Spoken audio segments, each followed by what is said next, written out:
जय श्री परशुराम।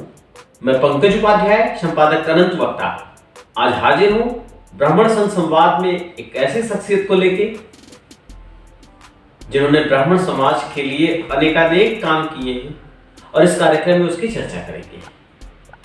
आज भेंट करवा रहे हैं आपसे आशुतोष पांडे जी से। कार्निकुब्ज मंच नाम से पत्रिका निकालते हैं, आप उसके संपादक हैं। कई दशकों से पत्रिका निकलती है, समाज में आपके सामने ही है, और सबसे बड़ी बात, ब्राह्मण हित की पैरोकारी करती है वो पत्रिका।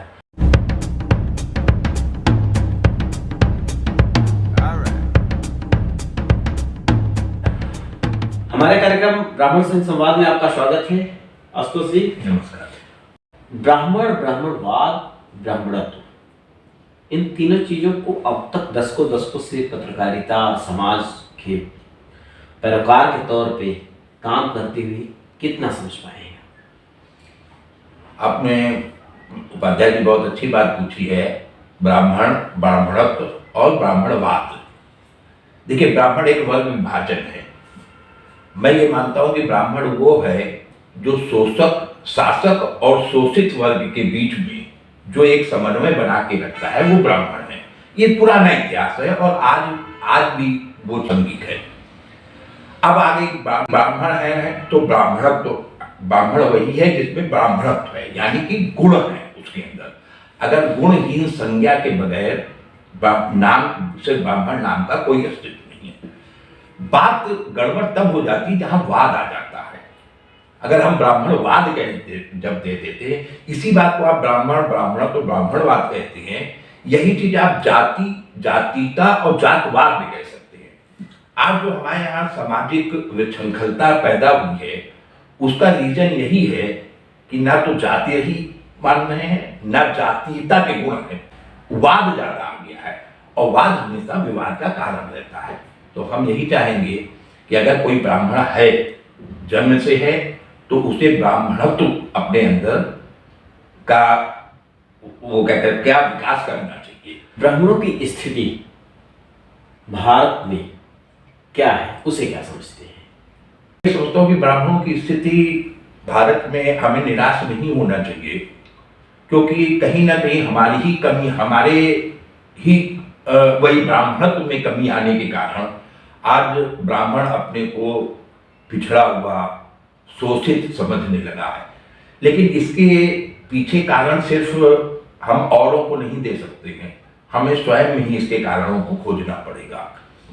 तो अभी भी आप देखें, शुरू से ही देखें कि एक ब्राह्मण जो अच्छा एडवाइजर तो हो सकता है, लेकिन ब्राह्मण अच्छा रूलर नहीं बन पाया है।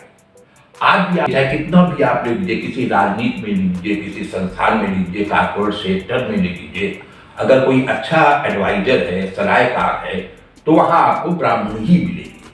और ब्राह्मणों को अपनी इस सीट को, इस कहते हैं प्रतिष्ठा को कहीं भी जो है ना नीचा नहीं होने देखना चाहिए। आप कह रहे हैं कि वो खुद में फील कर रहा है कि हम नीचे हैं, तो उसके लिए जिम्मेदार कौन है? हर व्यक्ति को अपने अधिकारों का भान हो गया है।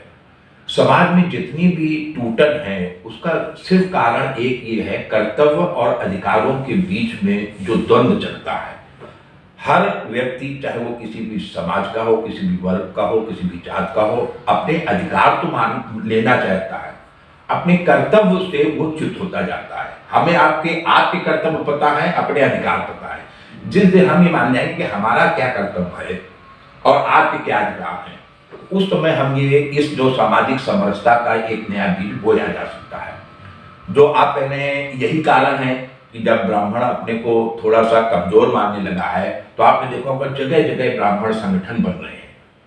ब्राह्मण संगठन बनना अच्छा है, होना भी चाहिए, लेकिन आज भी हम ये देखते हैं कि ब्राह्मण संगठन कोई एक उसका निश्चित लक्ष्य नहीं दे पा रहे हैं।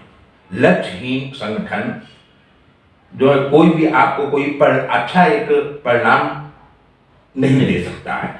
तो हमें ब्राह्मण संगठन को चाहिए। अच्छा, आपको देखिए, हर शहर में, हर जिले में, दुनिया भर के कई संख्याओं में ब्राह्मण संगठन है।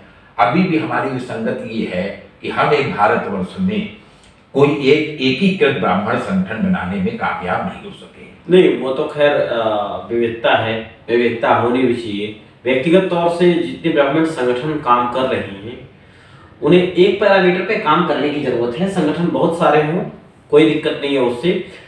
ब्राह्मण युवा स्वावलंबी होगा तो ब्राह्मणत्व तो बचेगा, ब्राह्मण की स्थिति मजबूत होगी और वो कुछ बोलने की स्थिति में होगा। ब्राह्मण युवा स्वावलंबी हो, इसके लिए क्या होना चाहिए? हाँ, आप ठीक बात कही है। ये मैं ब्राह्मण जो हमारे देश में जगह जगह ब्राह्मण संगठन काम कर रहे हैं, मैंने कानपुर मंच पत्रिका के माध्यम से एक्चुअली इस पत्रिका के बारे में हम तो आपको बताते हैं। ये पत्रिका 1987 में हमारे पूज्य पिताजी ने इसको शुरू किया था और मेरी जिस समय 40 वर्ष उम्र हुई, उन्होंने ये संपादन का भाग मेरे को सौंप किया। इसके द्वारा में संदेश ये देते हैं कि आज जरूरत है ब्राह्मण युवाओं को क्या कहते हैं ब्राह्मणत्व सिखाने की, और या उनको स्वरोजगार के लिए करने। मैंने एक संपादकीय में लिखा था कि बहुत हम कर चुके, गेट टुगेदर कर चुके, पारिवारिक मिलन कर चुके, सामूहिक यज्ञोपवीत, सामूहिक विवाह, इन सब आयोजनों से हट करके हमारे संगठन में कुछ ऐसे लोगों की एक टीम तैयार करनी चाहिए, ऐसे लोगों का ग्रुप बनाना चाहिए जो गांवों में जाकर के चाहे ब्राह्मण युवा हैं, ब्राह्मण किशोर हैं, ब्राह्मण विद्यार्थी हैं, उनको संगठित करके उनको स्वरोजगार की तरफ प्रेरित करें। कई सरकारी स्कीमें ऐसी हैं, चाहे वो स्किल डेवलपमेंट की स्कीम हो, मुद्रा स्कीम हो या स्वरोजगार की स्कीम हो, उनको बढ़ावें। आज का युवा हमारा दिशाहीन है, लेकिन कुछ नैसर्गिक गुण हैं ब्राह्मण युवाओं में कि अगर उनको सही दिशा मिले, सही मार्गदर्शन मिले, तो हम ये सोचते हैं कि वो सिर्फ ना समाज के लिए, अपनी जात के लिए, समाज के लिए, बल्कि राष्ट्र और मानवता के लिए भी एक बहुत बड़ा योगदान दे सकते हैं। इस दिशा में ब्राह्मण संगठनों को काम करने की जरूरत है। आपका संगठन कानेकोब्जो मंच समर्पित है ब्राह्मण को, ब्राह्मण व्यक्तित्व को। कंटेंट मोस्टली ब्राह्मण राइटर आपके यहाँ लिखते हैं। ऐसे में आपका संगठन ब्राह्मणत्व के लिए क्या कर रहा है? युवा स्वावलंबी हो उनके लिए क्या कर रहा है? हाँ, ठीक कह रहे हैं। हम एक बैलेंस बना करके चलना चाहते हैं। हम ये भी नहीं कह सकते हैं कि आप निरा जो है ब्राह्मणत्व जी करके प्रगत, कहीं भी आपके संस्कार, आपके दैनिक क्रियाएं प्रगति में बाधक नहीं बनती हैं। ये हम अपना संदेश देना चाहते हैं इसके माध्यम से। इसीलिए हम लोगों के संस्मरण देते हैं, लोगों के प्रेरणा पर जो आपके विचार हैं उनको देते हैं। हमने ये कोशिश की है, जैसे एक हमें बहुत पुराना एक गाना याद आता है, राज कपूर की फिल्म थी, कहते हैं मेरा जूता है जापानी है, इंग्लिश ये पतलून है इंग्लिस्तानी, सर पे लाल टोपी रूसी, फिर भी दिल है हिंदुस्तानी। आपकी रोजी रोटी कुछ भी हो, आप कैसे समाज में बैठते हैं, आप कहाँ जाते हैं, लेकिन आपका जो मूल आचरण है, आपका जो मूल व्यवहार है, उसमें कहीं ना कहीं आपके ब्राह्मण तो झलकना चाहिए। यही हम युवाओं को देना चाहते हैं कि कहीं भी आपकी प्रगति में, विकास में ये चीजें बाधक नहीं है, क्योंकि आप ब्राह्मण तभी कहलाने के हकदारी हैं जब आपके अंदर ब्राह्मणत्व है, ब्राह्मण के गुण है। ब्राह्मण युवाओं को क्या संदेश देंगे? आप ठीक कह रहे हैं, ब्राह्मण लोग, क्योंकि युवा किसी भी समाज के या राष्ट्र के उपादान होते हैं। अभी कुछ देर पहले मेरी किसी से बात हो रही थी, अपने का ब्राह्मण संगठन में ऐसे लोगों को आना चाहिए जो 25 से 40 वर्ष के बीच में, बहुत ज्यादा उम्रदराज लोग अब एक संगठन को या किसी को नई दिशा नहीं दे सकते हैं। तो ब्राह्मण युवाओं से हमारा यही कहना है कि अगर उनको ब्राह्मण कुल में जन्म मिला है, जो कि उनको एक वाकोवर एक तरह से हम कहेंगे कि उनको माँ सरस्वती का ऐसा वरदान है कि उनका बुद्धि औरों की अपेक्षा, क्योंकि उनके पूर्वजों ने ब्राह्मण तो दिया है, उसमें उनका कोई योगदान, उनके पूर्वजों ने ब्राह्मण दिया है, इसी वजह से उनके अंदर कुछ विशेष बौद्धिक गुण होते हैं। उन बौद्धिक गुणों का उपयोग अपने लिए, अपने परिवार, सबसे पहले स्वयं है, अपने व्यक्तित्व का विकास करें, उसके बाद अपने परिवार का विकास करें, और समाज का विकास का कहते हैं चैरिटी बिगिन फ्रॉम होम।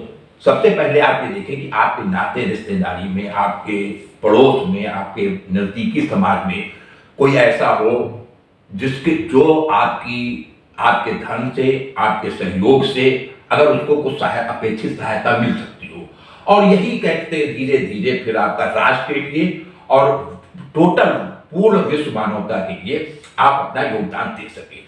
सही जीवन की सार्थकता यही है, ये युवाओं को समझना चाहिए। आपने ब्राह्मण संघ संवाद के कार्यक्रम में चर्चा में हिस्सा लिया, आपका बहुत बहुत धन्यवाद। अपने जीवन में ब्राह्मणत्व अंगीकार करें, ये कहना है आशुतोष पांडे जी का। मिलते हैं किसी दूसरी शख्सियत के साथ, ध्यान से रहिए, बने रहिए हमारे साथ।